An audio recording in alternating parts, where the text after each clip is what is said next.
جس طرح حضور علیہ الصلوۃ والسلام کے 4 صحابہ تھے، سیدنا صدیق اکبر، وہ انتہائی رحیم و کریم مزاج تھا۔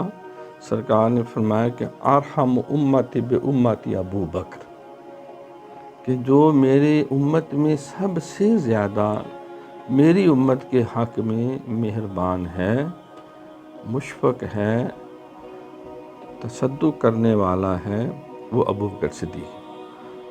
وَأَشِدَّاءُ فی امر اللہ، اور سب سے زیادہ اللہ کے حکم پہ عمل کرنے اور کروانے میں، جس کو امر بالمعروف اور نہی عن المنکر کہتے ہیں، اس میں سب سے زیادہ سر فہرست وہ سیدنا فاروق اعظم رضی اللہ تعالیٰ عنہ۔ وکامل الحیاء والایمان، اور شرم و حیا اور ایمان میں جو سب سے زیادہ کامل ترین ہیں، حلم میں، بردباری میں، وہ سیدنا عثمان غنی رضی اللہ تعالیٰ عنہ ہیں۔ وہ اقداہم علی، اور سب سے بہتر قرآن اور سنت کی روشنی میں فیصلہ کرنے والا، فتویٰ دینے والا میرے صحابہ میں وہ علی مرتضیٰ شیر خدا رضی اللہ تعالیٰ۔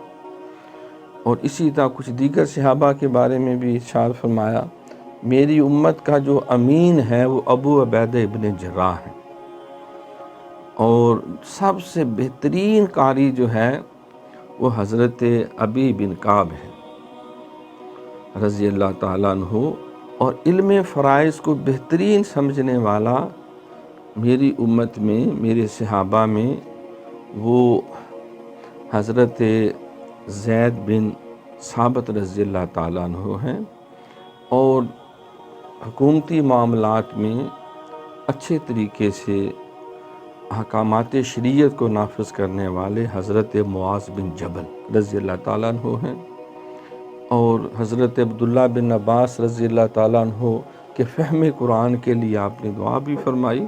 تو اس طرح وہ رئیس المفسرین، جتنے مفسرین جنہوں نے قرآن کی شرح لکھی ہے، ان میں سب سے معتبر ترین رائے حضرت عبداللہ بن عباس رضی اللہ تعالیٰ کی سمجھی جاتی۔